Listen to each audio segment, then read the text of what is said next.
Entre 1618 e 1648, as principais potências europeias estavam em guerra. O motivo da guerra era a religião. Desde que Martinho Lutero publicou as 95 teses dele, vários países acabaram aderindo a esse movimento. Criaram novas religiões, como foi o caso da Inglaterra, que criou o anglicanismo, ou simplesmente rompendo com o cristianismo. Esse contexto todo serviu de pretexto para que muitos países entrassem em guerra uns contra os outros. Nesse caos todo, surge o rei da Suécia, o Gustavo Adolfo. Ele tinha 1,80 de altura, era descrito como bastante musculoso, falava 10 línguas e ele teve diversos sucessos militares. Com 16 anos, ele repeliu um grupo de invasores no seu país e com 17 anos, ele assumiu o trono da Suécia. De 1613 até 1629, ele combateu quase que sem parar diversos países e isso fez com que ele adquirisse diversos territórios para o Império Sueco. Ele combateu os russos, os poloneses e os dinamarqueses. Ele recebeu dois apelidos: Leão do Norte, por causa das conquistas dele, e posteriormente, por ele ter criado um dos melhores exércitos da Europa e inovado as táticas de guerra da época, ele recebeu a alcunha de pai da guerra moderna, pelos historiadores. O que tornava o exército dele tão forte pode parecer óbvio para alguns, para outros nem tanto, mas seus militares eram bem pagos e bem treinados. A Europa inteira usava tropas mercenárias. Tropas mercenárias não são boas. O próprio Maquiavel, no livro dele, O Príncipe, fala que pagar as tropas mercenárias faz com que eles lutem por você, mas não basta para fazer com que queiram morrer por ti. Ou seja, para ter um bom exército, um exército que realmente vai lutar ali até a última gota e realmente vai ser eficiente, simplesmente dar dinheiro para eles não vai comprar. Você dá dinheiro, ninguém morre por dinheiro, porque depois que você morre o dinheiro não tem valor nenhum. Então, para fazer um exército bom, soldados bem motivados, bem treinados e que não desistem, você precisa mais do que simplesmente dar dinheiro para eles. Precisava fazer com que eles lutassem por eles mesmos, pelas famílias dele, pelo reino deles, pela nação deles, pela honra deles. E basicamente o Gustavo fez um dos primeiros exércitos profissionais da Europa. Outra coisa bem óbvia, ele pagava bem.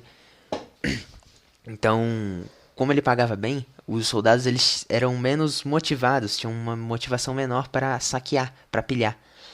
Pensa, quando você tem mercenários, eles estão visando lucro. Então, os exércitos europeus que utilizavam mercenários, cara, os caras literalmente saíam destruindo tudo, saqueavam muito, tratavam a população com um extremo desrespeito.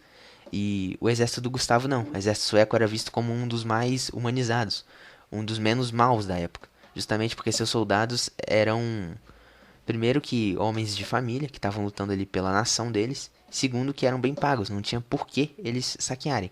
Outra coisa óbvia também, eram bem treinados.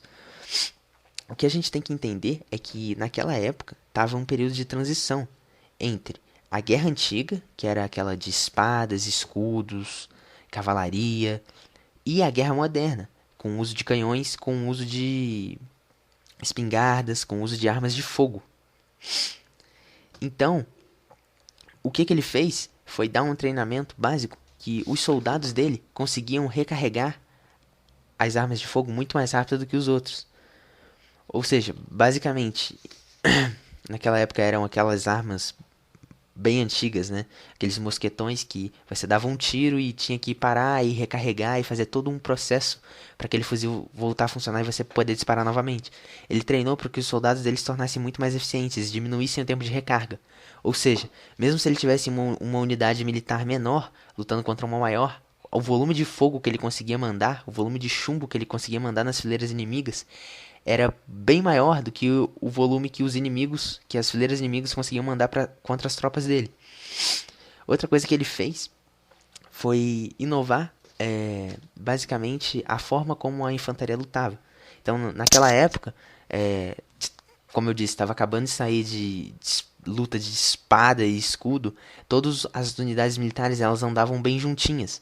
Justamente porque podiam fazer diversas táticas de batalha, diversas formações, né? Muralha de escudos. E aquela ainda era a mentalidade da época.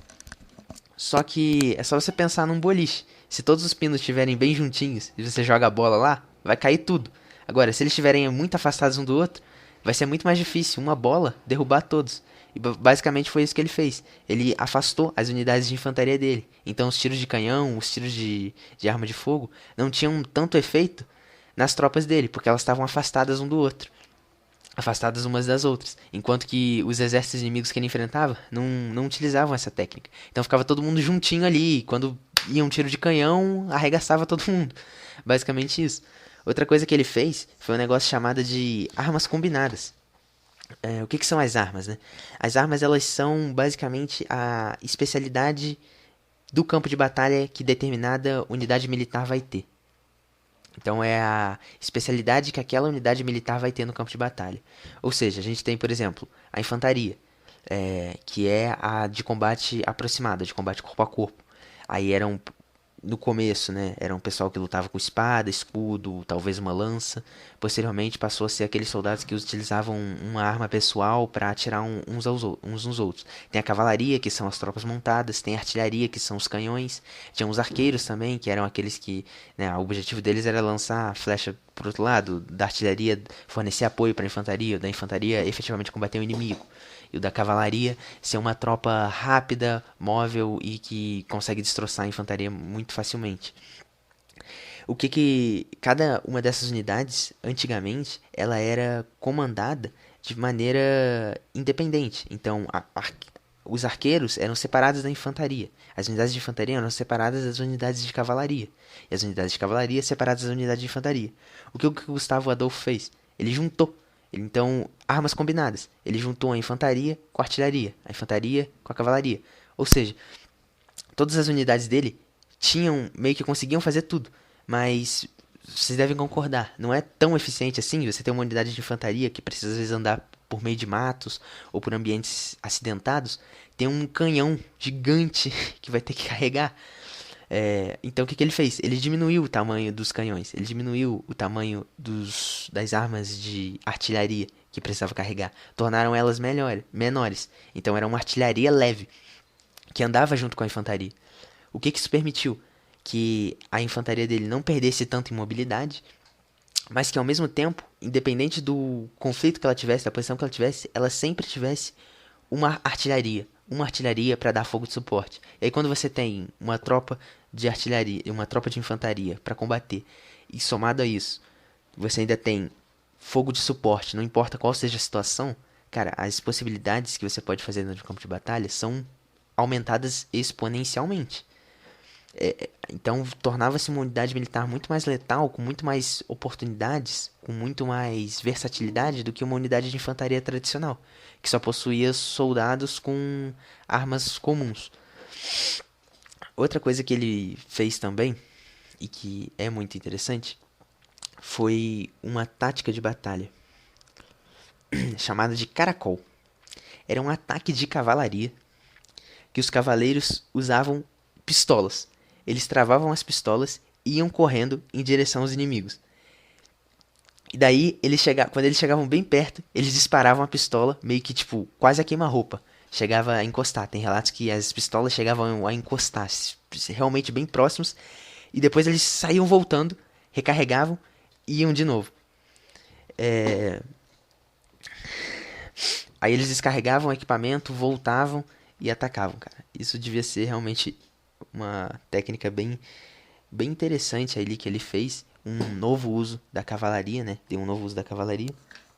Mas depois que as armas de fogo começaram a ter um alcance maior, essa técnica passou a não ser mais utilizada. A cavalaria ela passou a voltar às origens dela, né? Espada, charge contra os inimigos e arregaçar a infantaria.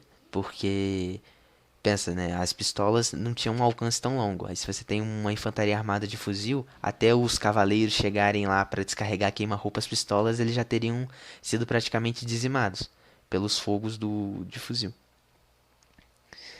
Então, assim, o Gustavo Adolfo, cara, ele fez diversas inovações, ele foi um puta estrategista militar. Os livros de história escrevem ele como um grande general, né, um grande militar, mas não como um grande rei. Geralmente é assim que acontece. Ou o rei, né, o governante ali, é bom na parte militar, mas acaba não dando tanta atenção em como governar realmente. Ele era um homem voltado para a arte da guerra. Por isso que é chamado, né, essa alcunha dele de pai da guerra moderna. Realmente ele inovou muito. Ele trouxe conceitos que pra gente hoje em dia parece óbvio, tipo combinar a arma ou separar o pessoal pra não tomar tanto tiro, mas que na época permitiu que ele ganhasse diversas guerras e mostrasse aí pros europeus, pro restante da Europa, né, como é que se faz.